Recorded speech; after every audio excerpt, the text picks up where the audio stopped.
Hey, everybody. Welcome to Daniel Davis Deep Dive. We are coming to you live from Washington, D.C. yet again. And, folks, we got a show for you that I think you're going to find very interesting and certainly informative. We often talk about the reason we have Daniel Davis Deep Dive is so you have more than just like a short 2 or 3 minute clip you may see on TV and with really none of the nuance or context to it. You don't get a chance to really even ask questions or even think about what else may be true. In fact, you're not even told that most of the cases. We have a really good show for you today, and we have independent reporter Gareth. Sorry, I almost said something different. Gareth Porter, who is a longtime friend of mine.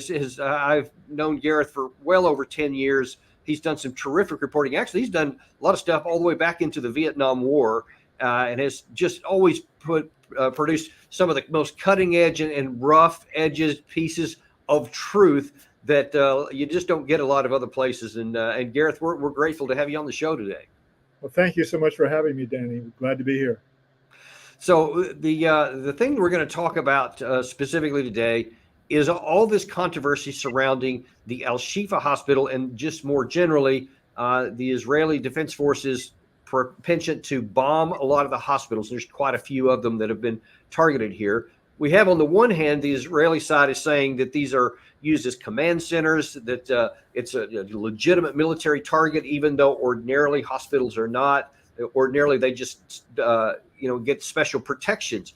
But as soon as one side or the other uses them for military purposes, they lose their protection. The Israeli side says that's exactly what happened here. So because Hamas used them, they can now attack the hospitals. On the other hand, you have many, of course, in the Palestinian area, you have some UN agencies that are saying, no, the hospitals are hospitals and they're not being used as a command center. So we're trying to find out the truth. Now, Gareth has written a couple of pieces so far. It has some others in the pipeline, as I understand, talking about what actually is going on, what Israel knows, what Israel has said, and what other news organizations have reported that don't get a lot of press here. Now, to set the stage, I want to show you just a couple of videos of how we got to where we're at right now. And then I'm going to have Gareth give us some of his reporting and what he's discovered.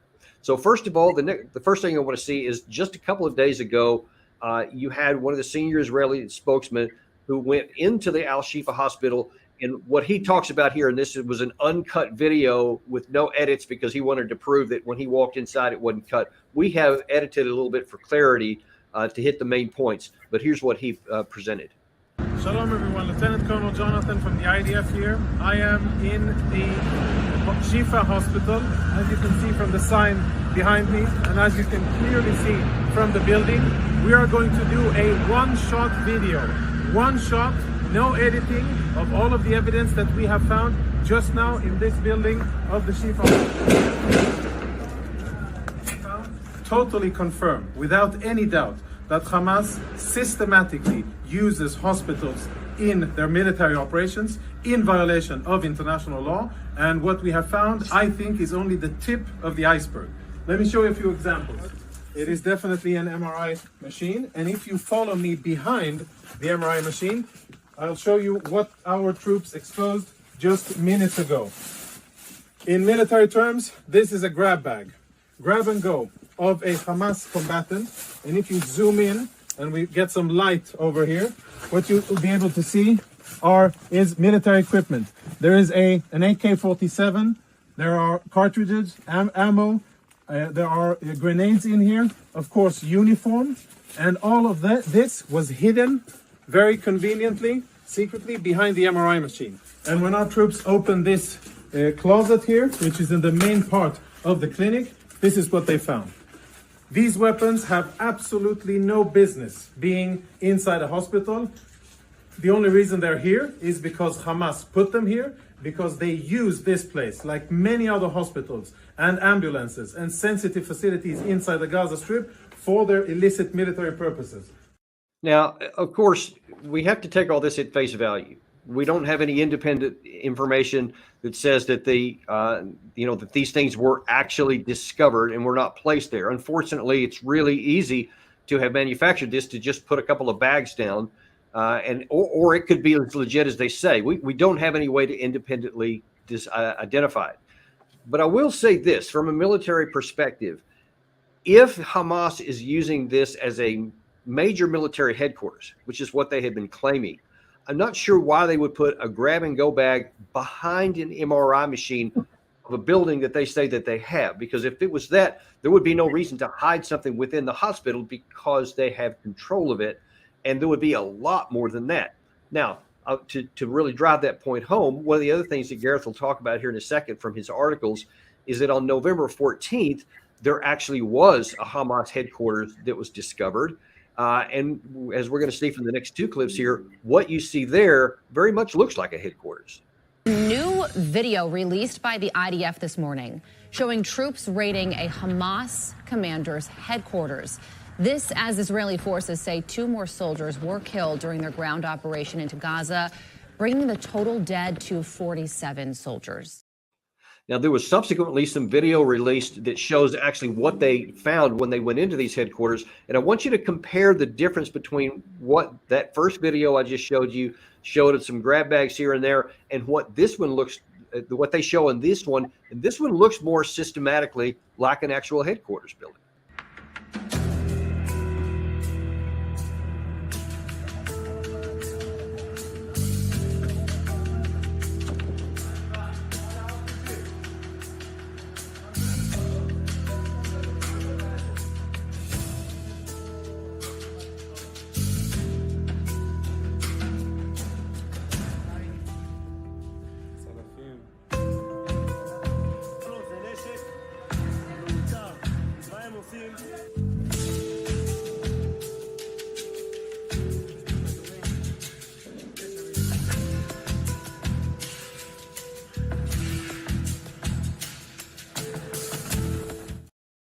Now that one looks actually, most of that looked like an arms room in a headquarters, much like that I had many times when I was on active duty. And we had those where you see they had the shells, they had it loaded up, they had it labeled, this weapon system goes here, that one goes there. That's what you would expect to see in a headquarters building, something that was designed to use for military purposes. And what we saw in that first one doesn't really look anything like a military. It looks like some bags were left in an area. And again, you can draw your own conclusions as to whether it was placed there or whether it was legitimate there by Hamas. This last video I want to show you, though, shows why this is a really complicated issue. It's not a clear-cut one way or the other. We have here one of the IDF officers showing where the exit to a tunnel was right outside the hospital. Outside the compound of Shifa Hospital. We just walked 50 meters from the hospital. And this is the entrance from outside the street. I want you to look closely. It's the same mechanism of staircase going down. And this is the roof that enters into the Shifa Hospital. When people ask us, why do we need to ruin the buildings next to the area? Why do we work the way we work? It's because Hamas has built a terror infrastructure underneath, underground. Now, he says that the Hamas has used that hospital, and as they've been saying this, as you mentioned in your article, for many, many years, that it's a known fact, so they claim.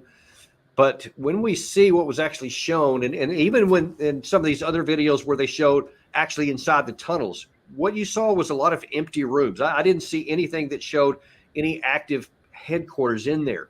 So the question that he asked at the end, Gareth, I think is one of the more poignant questions. Why would Israel destroy an entire hospital? Now, this one, they didn't destroy the whole thing, but they have attacked a number of them and certainly drove everyone out of it.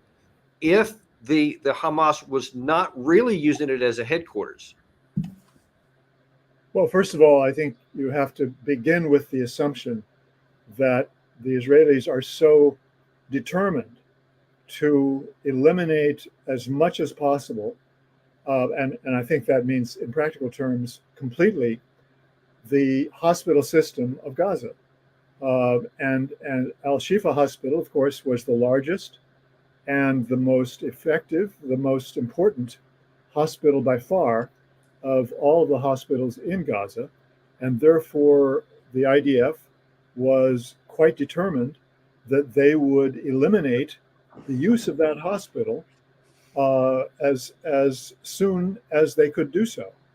And I think that that really is behind the pattern of videos that you've shown already, and behind the discovery or the discoveries that the IDF has claimed to have made in recent weeks. What they have been doing is to try to convince the world that the IDF, that Hamas has indeed used the hospital itself as a military base, in effect, using the spaces within the hospital to store military items, and places where Hamas generals or colonels could indeed direct the fighting. Now, let's just say for a second, let's take what they said at face value, and let's say that none of those things were placed there. There actually were bags of weapons that were placed there by the IDF, as we see in that last tunnel system, and as you and I have discussed previously. While the Israeli engineers did actually help build some basements in the Al-Shifa hospital, those tunnels that they're showing, by all accounts, actually were built by Hamas, and you can't imagine that they would be built for anything other than potential military uses. But what we haven't seen is the actual usage of them for military purposes. But as you point out, on the 14th of November, the IDF did capture an actual headquarters. I wonder if you could talk a little bit about what they did capture. Sure. Very quickly, what happened in November 14th, 15th, was that the IDF discovered underneath the headquarters, above ground headquarters of the Hamas High Command in northern Gaza, the tunnel facility directly underneath it, which turned out to have an underground system that would allow Hamas to use that if anything happened to their headquarters above ground. And that was discovered, as I say, I believe it was on the 14th. This was. I have to stop and think now, because it overlaps with something that was happening with regard to Shifa. They discovered it on the 14th, and the 14th of November, and the IDF was just at that moment making their plan to enter the Shifa hospital and show that was where the High Command's headquarters were. And the problem for them was that the Jerusalem Post had already published an article that revealed that in fact the IDF had found the headquarters underground in a tunnel underneath the place that they had already bombed in northern Gaza. And interesting, Gareth, I actually, because of your article, I went back and found that Jerusalem Post piece, and it was remarkable that they said in the tunnel complex, they said it was one of the most sophisticated situations they had ever seen. It had communications gear, it had command and control capabilities, and presumably maps and all that, everything you would expect to see in a command center. And it was only 8 kilometers away from the Al-Shifa hospital. So the question would certainly come in, why would Hamas build a command center under their headquarters that's as elaborate as that, and have another one 8 kilometers away under a hospital? Because clearly they wanted their command center, the main one, to be where their headquarters was. So it's unclear why that they would expect another one. And of course, as the videos are now showing, we don't see any evidence of a sophisticated anything. We see lots of tunnels, but we don't see any use as a command center. So then we have to get back to the original question: is it a valid military target because of the existence of the tunnels themselves? Well, and of course, the answer to that is very clear and very plain, and it is that the hospital is not a valid military target, cannot be a valid military target, unless you actually find real evidence that there is military planning, military activities going on inside.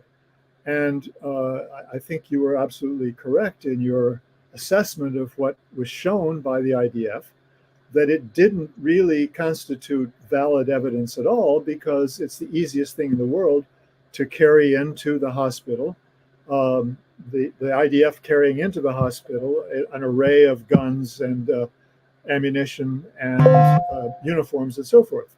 And secondly, and even I think equally importantly, the idea that Hamas would want to keep its military equipment and command center in the hospital rather than underground doesn't make real sense, because it's so much more vulnerable, clearly, to being found out by the IDF, which has spies constantly in the hospital, as you can imagine.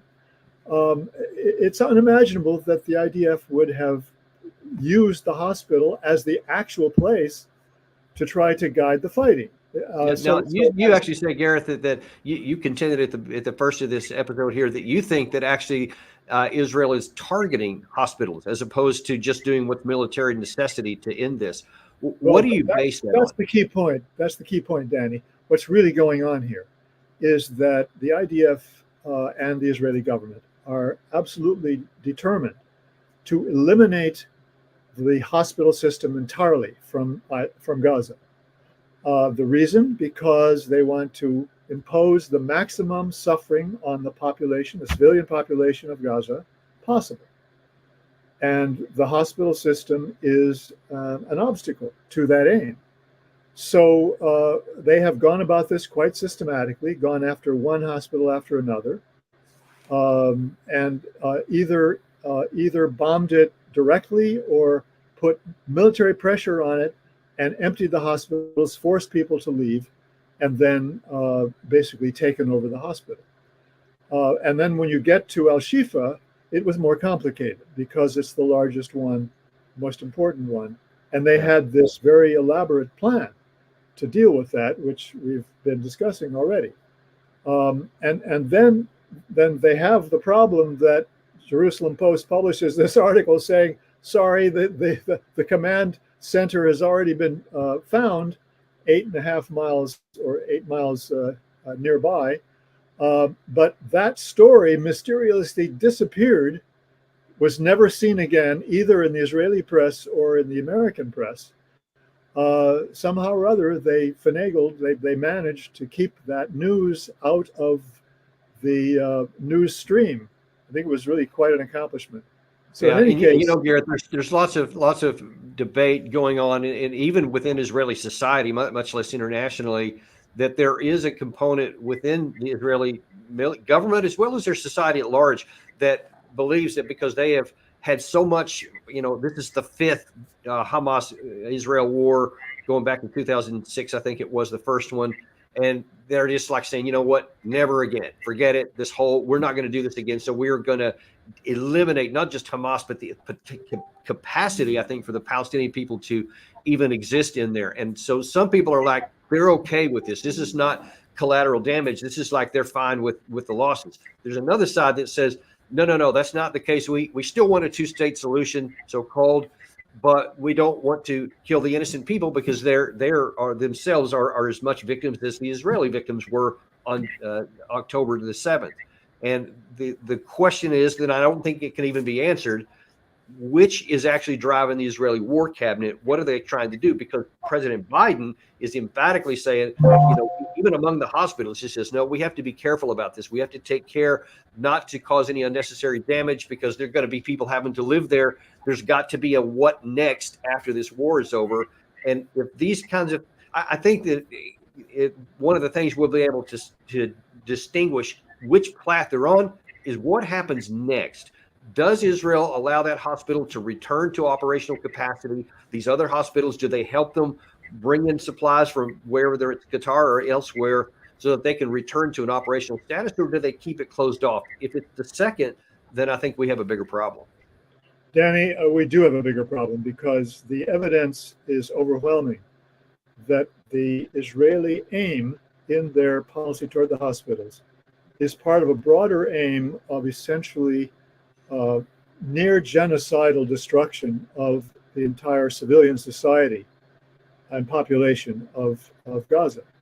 There are many parts to this, but the evidence is very, very powerful that they have intentionally gone about punishing the civilian population for the Hamas October 7th offensive that killed hundreds of Israelis, and that they're seizing this opportunity to essentially get rid of the population, to either drive it out of Gaza, which is one of the possibilities that they have been working on clearly, or to reduce it to such poverty without any hope, that is regarding the objective of the Israelis to deprive them of hope, of ever getting back to normality. So let me ask you this before we let you go here. You say you have a third the party way coming out of it's it. totally against international law. It's against Right. international law. So that's really the critical factor. So give us a little preview of what's in the third part here. What are you going to cover in your next piece here? Well, in the final part of it, I really want to go over what the IDF spokesperson who took us through the tunnel and then outside the tunnel at the other end, what he really found and what he described. Because if you look very carefully at what he talked about there, and you look, as you correctly pointed out, at what was not found in the hospital, in the tunnel, what it shows is that the IDF was definitely not using, excuse me, I did it again. I mean, Hamas was definitely not using the tunnel system, that part of the tunnel system under the hospital and adjacent to it, to basically guide the war or to stock their weapons and other paraphernalia for the war at all. And that suggests, and I'm going to reach the conclusion based on the totality of the evidence, that either the IDF got out of that tunnel very early in October, soon after the October 7th event, and the Israelis began to prepare for war, or began to fight the war, I should say, or soon after that, or even before that they were never in that part of the tunnel system during this part of the war, during this war. And that is, by the way, one of the things that the author of an article in Haaretz, which has been regarded as the best case against or for the idea that Hamas was using that tunnel system for war purposes, made the point in passing that it looks like they haven't been in the tunnel for quite a while, and maybe suggesting that they have not even been in that tunnel during this war. Maybe it was a previous war. Yeah, it nearly all the pictures are like literally sanitized, so there didn't appear to be any use at all. And Gareth, I think one of the bigger reasons is that this is not a, hey, we're just trying to beat up Israel or point a finger at Israel. It's like this has to be figured out. We have to ascertain the truth of this, because there are bigger things involved here than just the Palestinian Hamas war. The Israeli Hamas war, because Israel cannot continue this war. They haven't even got into the really hard part yet, and that's in the south, where there's now almost 2 million people, squished into this tiny area, where if we've had this up to 15, 16,000 casualties so far, it's going to be even more when they start moving into the southern part of that. And Israel cannot maintain its Western support, not just the United States, but in the Western world, if it is apparent, if it becomes believed that they are actually okay with destroying the infrastructure, because they won't be able to maintain support of that. And the flip side is also true, that if the Arab regimes and the Arab people in that region come to the conclusion that the Palestinians are being systematically wiped out, I don't think that they're going to continue to stay on the sidelines. That could escalate it into a big war, which would have a big impact on American national security, and would be bad for everybody in the region. So I think it's important that we get to the truth of this, and we really appreciate you coming on and sharing what you've learned so far.